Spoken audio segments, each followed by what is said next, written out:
Hello guys, you are most welcome in this session. इस session में आप सभी का स्वागत है। इस सेशन में हम लोग स्पेशल सेंटेंस के अंतर्गत 4 प्रकार का इंग्लिश स्ट्रक्चर बनाना सीखेंगे, जिसके माध्यम से आप अपना इंग्लिश स्पोकन इम्प्रूव कर सकते हैं। पहला नंबर है डोंट कंपेल। इसका हिंदी होता है मजबूर मत करो या मजबूर नहीं करो। ऐसे वाक्य बनाने का नियम है, सबसे पहले डोंट कंपेल लिखेंगे, उसके बाद मी हिम हर लिखेंगे, उसके बाद टू लिखकर वर्ब से जोड़ देंगे, उसके बाद जो अदर वर्ड बच गया वो लिखेंगे। या इसे दूसरे तरीके से भी बना सकते हैं। सबसे पहले ऑपरेटिव सेंटेंस लिखेंगे, जो आज्ञा सूचक वाक्य होता है, जो पहले वर्ब से स्टार्ट होता है, अर्थात ऑपरेटिव सेंटेंस लिखेंगे।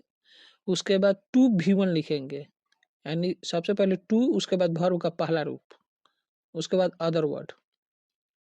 अब ऐसे वाक्य को हम एक उदाहरण के द्वारा समझ सकते हैं, जैसे मुझे झूठ बोलने पर मजबूर मत करो। तो इस वाक्य में मुझे झूठ बोलने पर मजबूर मत करो, तो सबसे पहले बनेगा मजबूर मत करो, यानी डोंट कंपेल। उसके बाद मुझे यानी मी, वर्ब इसमें क्या है, झूठ बोलना, तो टू लाई, तो इसका हो गया मुझे झूठ बोलने पर मजबूर मत करो, don't compel me to lie. इसी प्रकार दूसरा वाक्य है, उसे यह काम करने के लिए मजबूर मत करो। इस वाक्य को भी बनाने के लिए सबसे पहले डोंट कंपेल लिखेंगे, क्योंकि स्ट्रक्चर में पहले ही बताया गया है कि सबसे पहले डोंट कंपेल लिखेंगे, तो डोंट कंपेल हो गया। और उसके बाद उसे, यानी उसे यह काम करने के लिए मजबूर मत करो। तो ऐसे वाक्य में सबसे पहले मजबूर मत करो ये लिखेंगे, उसके बाद जो बच गया ऑब्जेक्ट यानी हिम वो लिखेंगे, उसके बाद जो वर्ब का पहला रूप लिखेंगे, उसके बाद जो अदर वर्ड बच गया वो लिखेंगे। तो इसका हो गया उसे यह काम करने के लिए मजबूर न करे, don't compel him to do this work. इसी प्रकार अगला वाक्य है, हम किसी को ऐसा करने के लिए बाध्य नहीं, we don't compel anyone to do so. अगला वाक्य है, उसे मारने पर मजबूर मत करो, don't compel him to beat. अगला स्पेशल स्ट्रक्चर है देयर इज नो नीड। इसका हिंदी होता है जरूरत नहीं। ऐसे वाक्य बनाने के लिए सबसे पहले देयर इज नो नीड लिखेंगे, प्लस वर्ब का पहला रूप लिखेंगे और अदर वर्ड लिखेंगे, यानी जो बच गया कॉम्प्लीमेंट। जैसे यहाँ शोर मचाने की जरूरत नहीं है, there is no need to make noise here. तो ऐसे वाक्य को आप देख रहे हैं कि यहाँ शोर मचाने की जरूरत नहीं है, तो स्ट्रक्चर के अनुसार हुआ देयर इज नो नीड लिख दिया। उसके बाद इसमें वर्ब क्या है, शोर मचाना, तो शोर मचाना का मेक ए नॉइज होता है, तो मेक ए नॉइज को लिख दिए, यानी मेक ए नॉइज के पहले टू लिख दिए, उसके बाद हेयर हो गया। अर्थात यहाँ शोर मचाने की जरूरत नहीं है। ऐसे वाक्य बनाने के लिए सबसे पहले देयर इज नो नीड लिखेंगे, उसके बाद वर्ब को टू से जोड़ेंगे। तो इस वाक्य में मेक ए नॉइज वर्ब है, तो इसको मैंने टू से जोड़ दिया, बाकी अदर वर्ड में हेयर आ गया, तो इसका हुआ there is no need to make noise here. अगला वाक्य है झूठ बोलने की जरूरत नहीं है, there is no need to lie. अगला वाक्य है रोने के नाटक करने की जरूरत नहीं है, रोने के नाटक करने की जरूरत नहीं है, there is no need to pretend to cry. अगला वाक्य है हंसने की जरूरत नहीं है, there is no need to laugh.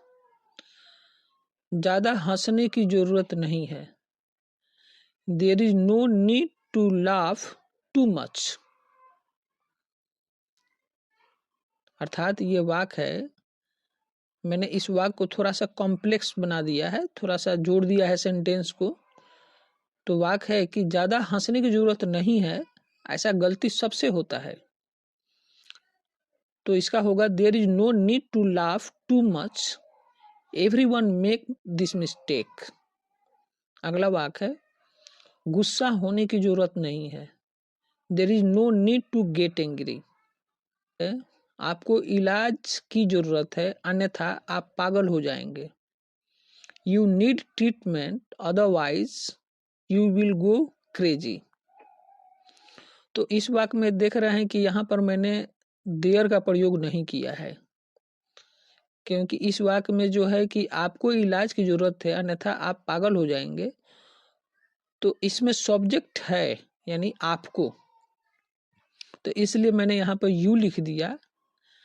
लेकिन ऊपर के सेंटेंस जितने सारे देयर से बने हैं उसमें आपने एक चीज गौर किया होगा, ऐसे वाक्य में सब्जेक्ट नहीं है। तो जिस वाक्य में काम करने वाला सब्जेक्ट नहीं होता है वहां पर हम देयर का प्रयोग करते हैं। जैसे ऊपर वाले वाक्य को पुनः एक देखते हैं, जैसे हंसने की जरूरत नहीं है, तो यहाँ हंसने वाला कोई है? राम, मैं, वह, सीता या गीता, कोई नहीं है। अर्थात इस वाक्य में सब्जेक्ट है ही नहीं। हंसने की जरूरत नहीं है, कौन हंसेगा? मैं, वह, तुम, तो सब्जेक्ट नहीं है। तो जिस वाक्य में सब्जेक्ट नहीं हो, अर्थात जो एक्शन करने वाला सब्जेक्ट नहीं हो, वैसे वाक्य में देयर का यूज होता है। समझ गए? तो हमारा इस वाक्य में था कि आपको इलाज की जरूरत है। ये सेंटेंस एक्स्ट्रा मैंने यहाँ पर ये दिया चूंकि दोनों में आप कंपेयर कर सकें कि जिस वाक्य में सब्जेक्ट काम करने वाला नहीं होगा वह वाक्य देयर से बनेगा, और जिसमें सब्जेक्ट होगा तो एज इट लिख देंगे। जैसे आपको इलाज की जरूरत है, अन्यथा आप पागल हो जाएंगे। You need treatment otherwise you will go crazy. और देयर वाला में क्या है, जैसे गुस्सा होने की जरूरत नहीं है, तो इसमें सब्जेक्ट नहीं है, तो यहाँ पर देयर से स्टार्ट करेंगे। तो there is no need to get angry. आगे देखते हैं, अगला स्ट्रक्चर है as much as you want. इसका हिंदी होता है जितना भी आपका जी चाहे, या कितना भी आपका जी चाहे, या जितना चाहो उतना। ये तीनों इसका हिंदी होगा। अब वाक्य आप इसमें जो बनाएंगे उस वाक्य के फॉर्मेशन के अनुसार आप उसको जितना सेंस लेकर बनाइए या कितना सेंस लेकर बनाइए, वो आप अपने अनुसार ले सकते हैं। ऐसे वाक्य बनाने का नियम यह है कि सबसे पहले वर्ब लिखते हैं, वर्ब के बाद एज मच एज लिख देते हैं, उसके बाद अदर वर्ड लिख देते हैं। जैसे जितना चाहो उतना मजा लो, या इस वाक्य को हम दूसरे तरीके से लिख सकते हैं, जितना भी आपका जी चाहे मजा लो। तो इसका होगा, सबसे पहले वर्ब लिखेंगे तो वर्ब यहाँ इंजॉय है, मजा लेने का इंजॉय होता है। और उसके बाद है प्लस में एज मच एज, उसके बाद जो अदर बच गया तो enjoy as much as you want. अर्थात हो गया जितना चाहो उतना मजा लो, enjoy as much as you want. अगला वाक्य है कितना भी आपका जी चाहे उसे मारना नहीं, as much as you want don't kill him. जितना चाहो उतना खाओ, eat as much as you want. जितना चाहो उतना खिलाओ, feed as much as you want. जितना चाहो उतना बोलो, लेकिन मैं नहीं बोलूंगा, say as much as you want but I would not. जितना चाहो उतना आशा रखो लेकिन कभी पूरा नहीं होगा। Hope as much as you want but it will never come true. अगला वाक्य है, जितना चाहो उतने उम्मीदें करो लेकिन कभी पूरा नहीं होगा। Expected as much as you want but it will be never completed. अगला वाक्य है, मेरे पास समझाने का समय नहीं है। I don't have time to explain. अगला इंग्लिश का स्ट्रक्चर है, लेट अस एज्यूम दैट। इसका हिंदी होता है चलो मान ले।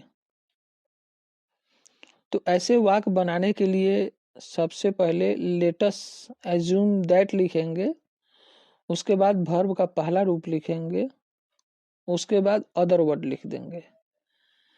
जैसे चलो मान लेते हैं तुम सुंदर हो। Let us assume that you are beautiful. चलो मान लेते हैं वह होशियार है। Let us assume that he is clever. चलो मान लेते हैं वह मेरे घर आएगा। Let us assume that he will come at my house. चलो मान लेते हैं सीता डॉक्टर है। Let us assume that Sita is a doctor. अगला वाक्य है, चलो मान लेते हैं आप सही हो। Let us assume that you are right. अगला वाक्य है, चलो मान लेते हैं मैं गलत था। Late us assume that I was wrong.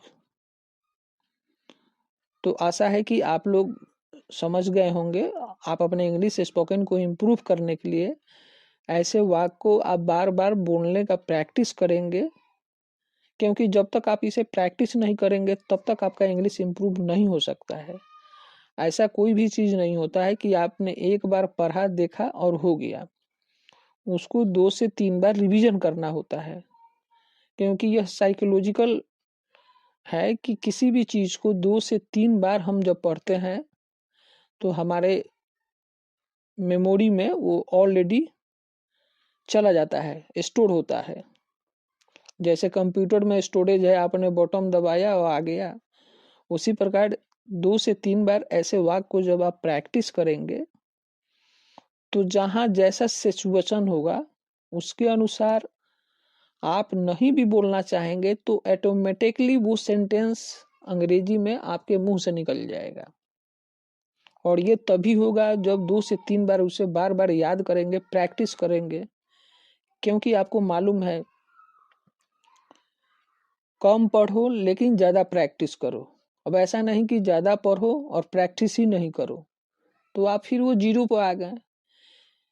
क्योंकि ये साइकोलॉजिकल इफेक्ट है कि किसी भी चीज़ को एक बार हम पढ़ते हैं तो उस दिन तक, जिस दिन आपने पढ़ा उस दिन तक तो आपको याद रहेगा, लेकिन 2 दिन बाद जब आपसे पूछा जाएगा तो सिर्फ 10% आपको याद रहेगा। तो इस 10% को 100% कैसे रखेंगे, अर्थात इस 10% को 100% में कैसे कन्वर्ट करेंगे याद करने के लिए। तो इसका सलूशन यही है कि you have to practice more than you can remember and then you can speak English at the time of speaking. अच्छा, तो फिर मिलते हैं। Thank you, bye bye.